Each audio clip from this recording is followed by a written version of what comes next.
Welcome to my channel दस्तर sir के साथ ए लेटर टू वर्ड के long answer type question number 2। Right माने लिखिए द करेक्टर स्केच का मतलब है चरित्र चित्र ऑफ माने काकी के पोस्ट मास्टर का चरित्र चित्र लिखिए अथवा हाउ माने कैसे डू प्रेजेंट इंटेंस के हेल्पिंग वर्ड यू माने तुम या आप लाइक माने होता है पसंद करना करेक्टर का मतलब है चरित्र ऑफ माने काकी के post master in the story यानी कहानी में ए लेटर टू गॉड यानी ईश्वर के नाम पत्र तुम ईश्वर के नाम के पत्र की कहानी में पोस्ट मास्टर के चरित्र को कैसे पसंद करते हो क्यों माने दीजिए रीजन्स माने होता है कारण या तर्क फॉर माने के लिए योर माने अपने आंसर माने उत्तर या जवाब अपने उत्तर के लिए कारण दीजिए। तो इसका फर्स्ट हेडिंग होगी इंट्रोडक्शन का मतलब होता है परिचय भी कह सकते हैं प्रस्तावना भी कह सकते हैं। Introduction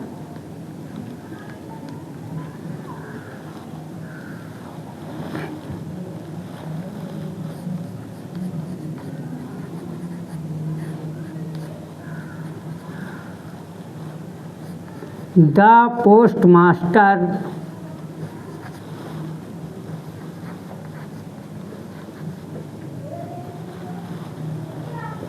was a good fat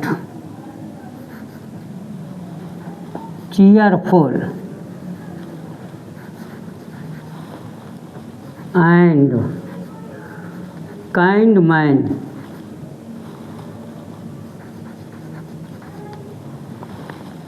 second heading a kind man एक काइंड मैन का मतलब होता है दयालु व्यक्ति यानी एक दयालु व्यक्ति एक दयालु व्यक्ति the post master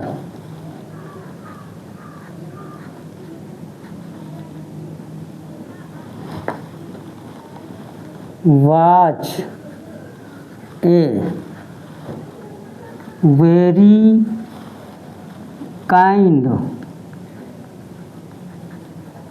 man when he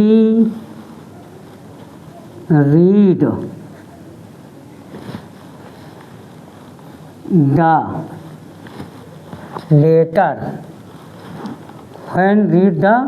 letter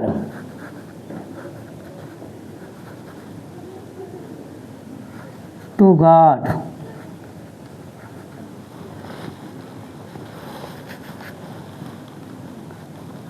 he began to laugh loudly but soon he became very serious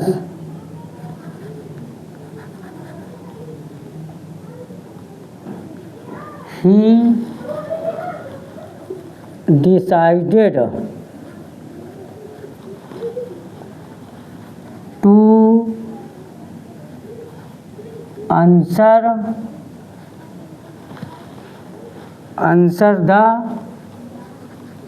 letter he collected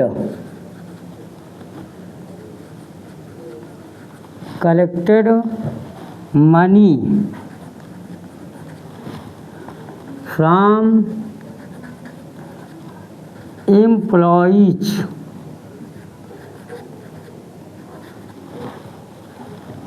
and he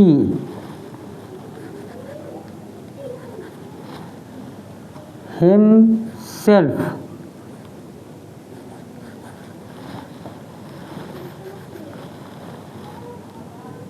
gave some part of his salary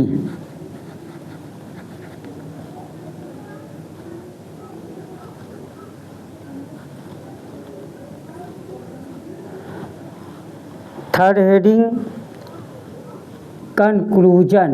conclusion का मतलब होता है निष्कर्ष।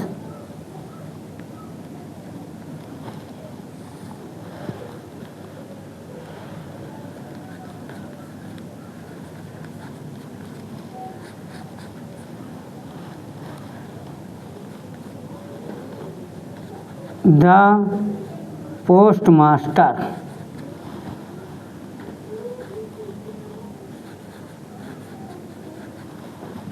did a good work. Thus, there were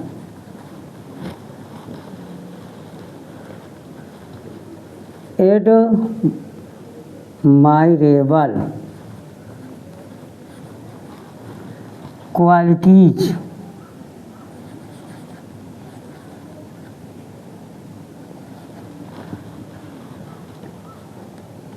in the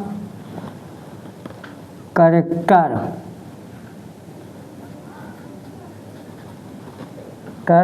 of the postmaster.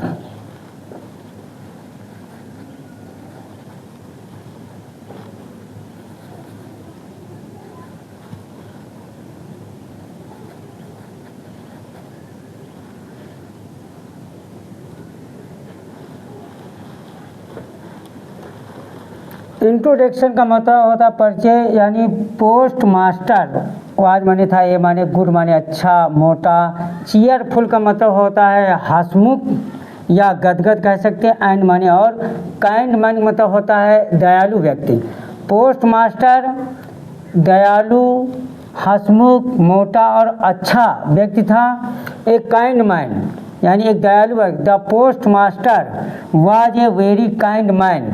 Post master एक बहुत दयालु व्यक्ति था। व्हेन माने जब, कब, ही माने वह, रीड माने पढ़ा, द लेटर टू गॉड यानी जब उसने ईश्वर के पत्र को पढ़ा तो ही माने वो बिगैन टू यानी लगा लगे। लॉफ माने होता है हंसना, लाउडली माने होता है जोर जोर से, तो वो जोर जोर से हंसने लगा। बट माने लेकिन, और सून माने होता है शीघ्र या जल्दी ही माने वो, बिकेम माने हो गया, वेरी माने बहुत, सीरियस माने गंभीर। लेकिन शीघ्र ही वो गंभीर हो गया। ही माने वो decided to answer the letter. उसने डिसाइडेड का मतलब हुआ निर्णय लेना। आंसर माने होता है उत्तर या जवाब। उसने पत्र का जवाब देने का निर्णय लिया। ही माने वो कलेक्टेड मनी फ्रॉम एम्प्लॉइज। उसने कर्मचारियों से धन इकट्ठा किया। एंड माने और, ही माने वो या हिमसेल्फ माने स्वयं, गिव माने दिया, सम पार्ट मतलब कुछ भाग या हिस्सा, ऑफ माने काकी के, हिज सैलरी का मतलब होता है अपनी वेतन से या तनख्वाह से। उसने स्वयं अपने वेतन से कुछ भाग दिया। कंक्लूजन का मतलब है निष्कर्ष। द पोस्ट मास्टर डिड माने किया, ए माने गुड माने अच्छा, वर्क माने कार्य। पोस्ट मास्टर ने एक अच्छा कार्य किया। 10 माने होता, इस तरह देयर का प्रयोग नो सब्जेक्ट नो एक्शन के लिए होता है। वेयर माने थे।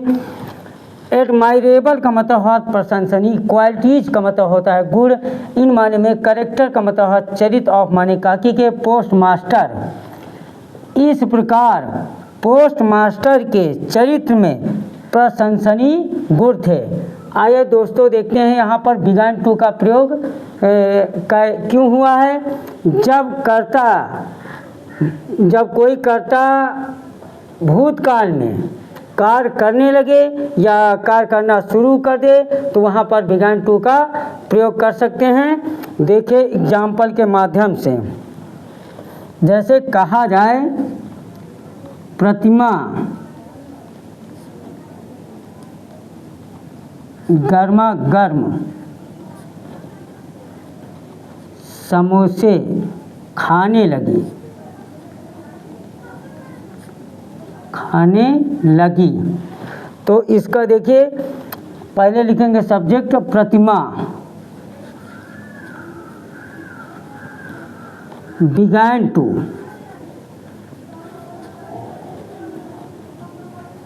eat hot samosa. तो यहाँ देखते हैं दोस्तों बिगैन टू का प्रयोग हुआ है जब भूतकाल में कोई कर्ता किसी कार्य को करना शुरू कर दे या करने लगे। तो अब यहाँ पर एक और प्रयोग देखते हैं, देयर का प्रयोग कहाँ पर होता है, जहाँ पर नो सब्जेक्ट नो एक्शन की बात हो। तो फर्स्ट एग्जांपल, एक एग्जांपल यहाँ देख सकते हैं, दरवाजे पर कोई है। जिस तरह कहा जाए दरवाजे पर कोई है, तो यहाँ पर ना करता है और ना ही कोई क्रिया हो रही, तो यहाँ पर सिर्फ देयर का प्रयोग होगा। There is someone at the door.